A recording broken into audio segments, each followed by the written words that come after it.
Queen, and welcome to another edition of Color Me Poetry. Very exciting edition.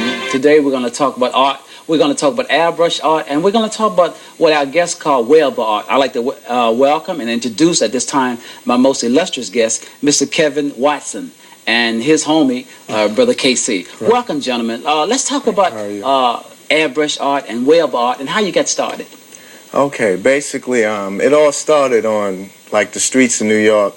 As a child, we used to write graffiti, and I basically now realize that it was vandalism, and we used to write on trains and stuff like that, walls and things like that, and it started out for fun, but then after a while we got kind of strung out on it, and it became an addiction. It does. Like a high? Yeah, it does. Yeah, why do kids get into doing that graffiti and those kind of things? Well, it was a way of getting your name all through the city. Right. See, there was a way that you could get your name basically on a train. If you painted a train and it was really nice, which we call top to bottoms, it's like a mural when you cover the windows and everything on the train. I've seen that too in New York. Yeah, and then if you do it on certain train lines, it'll run from like Brooklyn to Bronx, Manhattan, and Queens.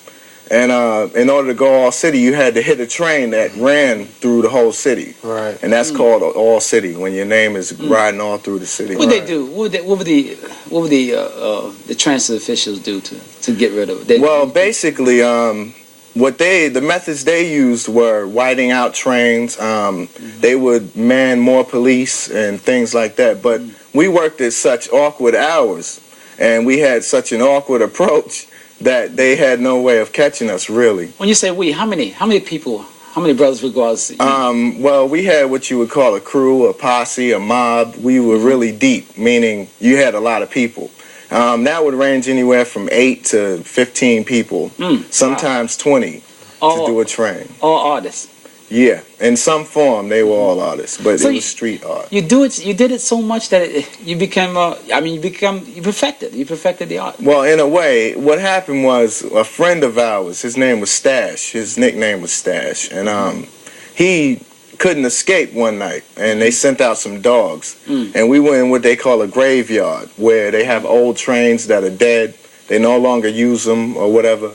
And we go there and practice and, perfect our craft, so to speak. So anyway, the police came in, the transit police, and they had dogs, a canine unit. And they sent the dogs, and they were like mutts. You would be scared to get bitten by one, because they're out there chewing train tracks and metal and, you never know.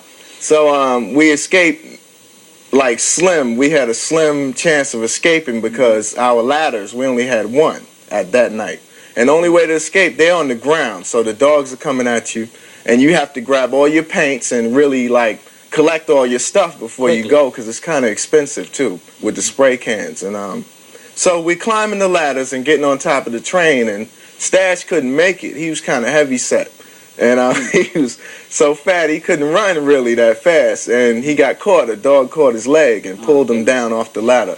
And unfortunately, he was unrecognizable when they got through with him. They killed him. And and they had a closed casket burial and stuff like that. So unfortunately, that paved the way for us to go in a new direction, because it kind of turned me around. It made me understand that it was a dangerous life we were leading, and we were just vandalizing. I guess before that time, y'all never thought about it as being dangerous. Well, no, you really think of the consequences. We were young, and when you're like a teenager, you have that immortal type of feeling that nothing can harm you. You live forever, and you don't think of consequences. A lot of times, young brothers I hang with back then would do crimes and never thought of going to jail or anything of that type of nature. So there wasn't that kind of fear.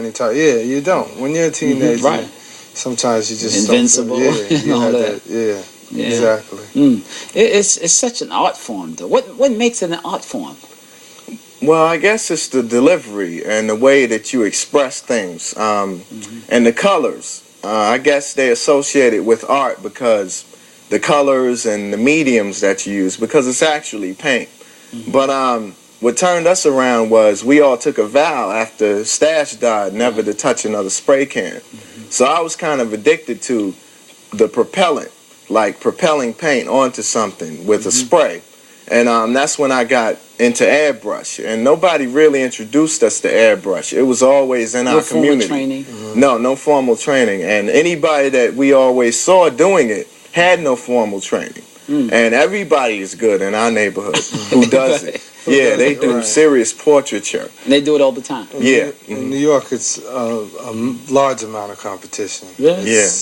So much people. That's why we tried to come down here to the Maryland area, because it's a few good airbrush artists in this area, but it's not that much competition, you know, as it would be in New York. So y'all have a lot of you have airbrush shows and wearable art shows, that kind of thing. We haven't really gotten to a show yet. I mean, in New York. Oh, in New York. Yeah. Well, we used to do it like here and there. It was by word of mouth, and our stuff wasn't really marketable. So it wasn't like an organized effort. No, it wasn't organized at all. And after a while, we got a little shop, and it was above a barber shop. And the barber shop had like 4 chairs in it, and we were upstairs. So we were doing okay, and we were doing denim jackets and T-shirts and stuff like we do now. But it wasn't on this level because our stuff hasn't grown and developed to the point where it was marketable then. In other words, it was weak, and it wouldn't sell as good as it does now. And we weren't as good as we are now. Not that we're good, we're still babies. You're still growing. Yeah, because February made my 2nd year airbrushing. Oh, just 2 years? Yeah, that's it. You did all of this in 2 years? Yeah. Yeah. It's amazing. Yeah. But that's just how resourceful we can be. I mean, as a people, we've been resourceful for years. We've always had to take nothing to make something out of it. Exactly. Like, for example, when we were slaves, I mean, not to really create a negative light on No, that's not things. negative. That's just the truth. I think we can learn from that. Yeah.